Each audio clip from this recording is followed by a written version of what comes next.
Canada is doing the wrong thing in regards to the refugee crisis. Total clusterfuck.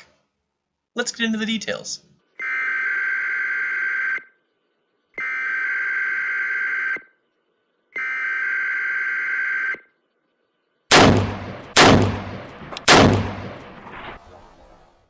Okay, so I think I'm legally required to preface my last statement with the preface of, it is my opinion.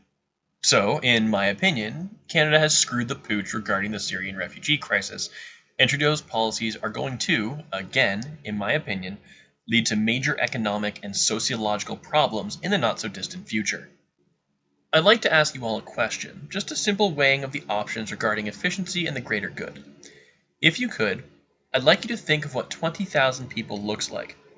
If you can't picture this, imagine the Air Canada Centre, Madison Square Garden, or a comparable-sized athletic stadium. And imagine it full, standing room only, and then a couple thousand people more. Now that you have the visual in your mind, that's your 20,000 people. That's your frame of reference. Now imagine how you're going to find homes for that many people. How are you going to provide for their basic human needs? How are you going to transport them 10,000 kilometers from Syria to Canada? Okay, so there are your questions. Have any answers? I do. A friend of mine works for a company that manufactures all sorts of interesting gear for militaries and aid groups, and he told me about this particular style of compact, rugged tent that they've been working on, capable of housing between 10 and 15 people. At this point, the wheels up in the old gray matter started turning. So, we've got these tents, specifically the HDT Base X Model 303 shelter tent. But why would we set these up in Canada? It gets really bloody cold here, right? Well, that brings me to my next point in the plan. We don't. We don't set the tents up here because we don't bring the Syrian refugees here. What we do instead is ship these tents to the safe nations nearest to the conflict so that the burden of housing the refugees is lessened on those nations, and the resources required to facilitate the housing of these refugees to be supported by Canadian aid are reduced. Oh, but Viper, how are you going to get it all to Turkey and the Mediterranean? How do you intend on transporting all of these tents? Enter the Globemaster.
This bad boy here, for those of you without an interest in military transport aircraft, is the C-117 Globemaster of the Royal Canadian Air Force. It's our heaviest hauler in terms of airborne cargo transport.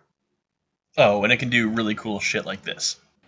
See, what we have happening here, as you'll see in a moment, is a series of military Humvees being dropped via parachute from the back cargo ramp of a Globemaster mid-flight.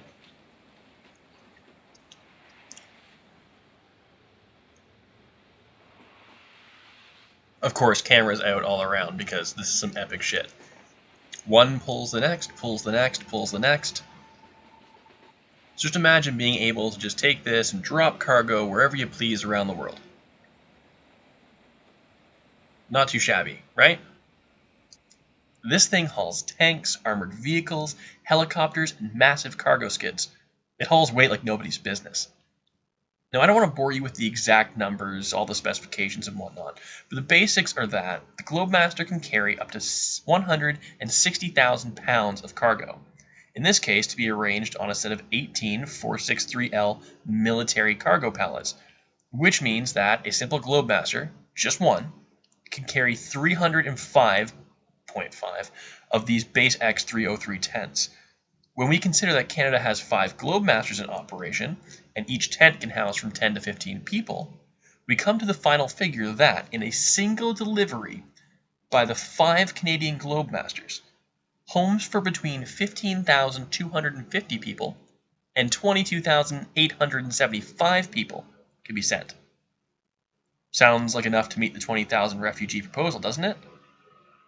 So folks, what do you think is a more efficient task?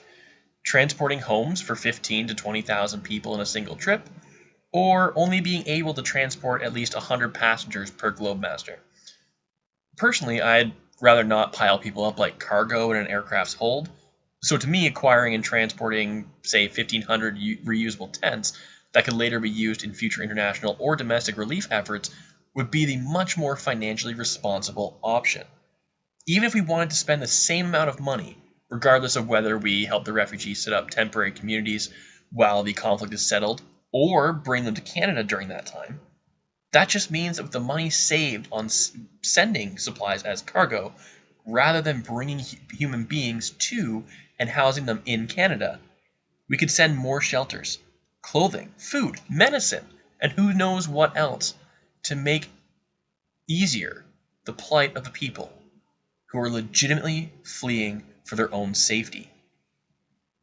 Oh, but Viper, you're just being a cold-hearted prick by obsessing over the numbers. Why don't you want to bring the poor, woe-begotten refugees here to Canada?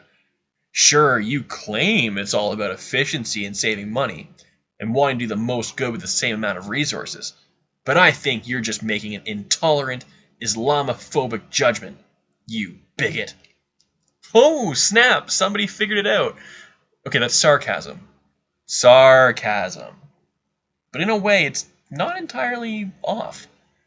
You see, it's true. I do have a particular aversion to the ideology of Islam relative to the other Abrahamic faiths. My issue, to put it simply, is that Islam, I'm not saying Muslims, because Muslims do not equal Islam. That's a very important little there. Islam is the only Abrahamic faith that is yet to undergo a reformation, which might be due to the Quran's claims that it represents the perfect, unalterable word of God Almighty, and because there is yet to be any serious critical analysis of its text on a broad-based attempt to bring it in line with modern Western values. Personally, I just can't get on board with an ideology that views women as being worth less than men, and homosexuality as a sin for which the punishment, as passed down from God, ought to be death, amongst other grievances with Quranic scriptures. Oh, but Viper, not all Syrians are Muslim. You can't just object to Syrian immigration on religious grounds. No, you're right. Not all Syrians follow Islam. But 90% of them do. That's a pretty significant majority if you ask me. Or any statistician.